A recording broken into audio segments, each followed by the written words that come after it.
అద్దంకిలో కేంద్ర ప్రభుత్వం తీసుకొచ్చిన లేబర్ కోడ్ బిల్లును వ్యతిరేకిస్తూ సిఐటియు కార్మిక సంఘాలు భోగి మంటల సాక్షిగా నిరసన కార్యక్రమం చేపట్టాయి. దేశవ్యాప్తంగా పిలుపులో భాగంగా ఈ కార్యక్రమాన్ని అద్దంకి పాత బస్టాండ్ సెంటర్లో సిఐటియు అద్దంకి మండల కమిటీ ఆధ్వర్యంలో నిర్వహించారు. ఈ సందర్భంగా కేంద్ర ప్రభుత్వం తీసుకొచ్చిన లేబర్ కోడ్ బిల్లు కార్మికుల హక్కులను హరించే విధంగా ఉందని కార్మిక నాయకులు ఆరోపించారు. లేబర్ కోడ్ బిల్లుకు పార్లమెంట్లో మద్దతు తెలుపుతున్న రాష్ట్ర కూటమి ప్రభుత్వ వైఖరిని కార్మిక వర్గం తీవ్రంగా వ్యతిరేకిస్తున్నట్లు సిఐటియు అద్దంకి మండల కన్వీనర్ తంగిరాల వెంకటేశ్వర్లు తెలిపారు. భోగి మంటల్లో లేబర్ కోడ్ బిల్లు జీవో కాపీలను దగ్ధం చేస్తూ నిరసన వ్యక్తం చేశారు. లేబర్ కోడ్ బిల్లును వెంటనే రద్దు చేయాలని, కార్మిక చట్టాలను ఖచ్చితంగా అమలు చేయాలని డిమాండ్ చేశారు.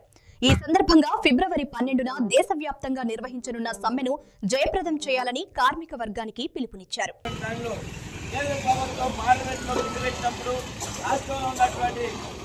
ప్రభుత్వం అంతకుముందున్నటువంటి ప్రభుత్వం అన్ని ఈ బిల్లును బలపరుస్తూ ఓటింగ్ చేసి, అందుకని రాష్ట్ర ప్రభుత్వం కూడా ఈ కేంద్ర ప్రభుత్వం తీసుకొచ్చినటువంటి కార్మిక చట్టాన్ని రద్దు చేసిన కార్మిక లేబర్ కోడ్ బలపరుచుకోవాలి. ఈ రాష్ట్రంలో ఉన్నటువంటి పార్టీలు కూడా అసలు కాబట్టి దీంట్లో అందరూ భాగస్వాములయ్యారు.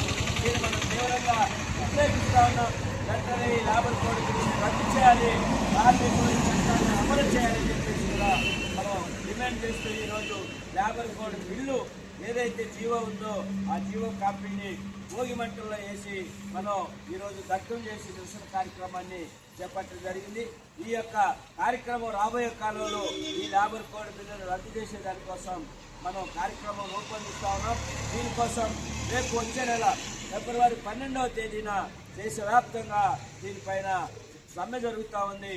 మనం అందరం ఫిబ్రవరి 12వ తేదీ స్వచ్ఛందంగా ఈ డ్యూటీలకి హాజరు కాకుండా సమ్మెలో పాల్గొన్నానని చెప్పేసి మనం ఈ సందర్భంగా మన యూనియన్ పిలిపించి, దాంతోపాటు రాబోయే కాలంలో ఈ లేబర్ కోడ్ బిల్లుతో పాటు కార్మికులకు సంబంధించినటువంటి అనేక సమస్యలు ప్రధానంగా 62 సంవత్సరాలు ఏజ్ పెంచే దానికోసం లక్షల రూపాయలు వేతనాలు జీతాలు తీసుకున్నటువంటి ప్రభుత్వ ఉద్యోగులకేమో 62 సంవత్సరాలు పెంచారు. మనం చాలీచాలి వేతనం తీసుకుంటున్నటువంటి మనకి 62 సంవత్సరాలు పెంచకుండా కాంట్రాక్ట్ అవుట్ సోర్సింగ్ విభాగాల్లో అందరికీ తెచ్చి మున్సిపల్ శాఖలో మాత్రం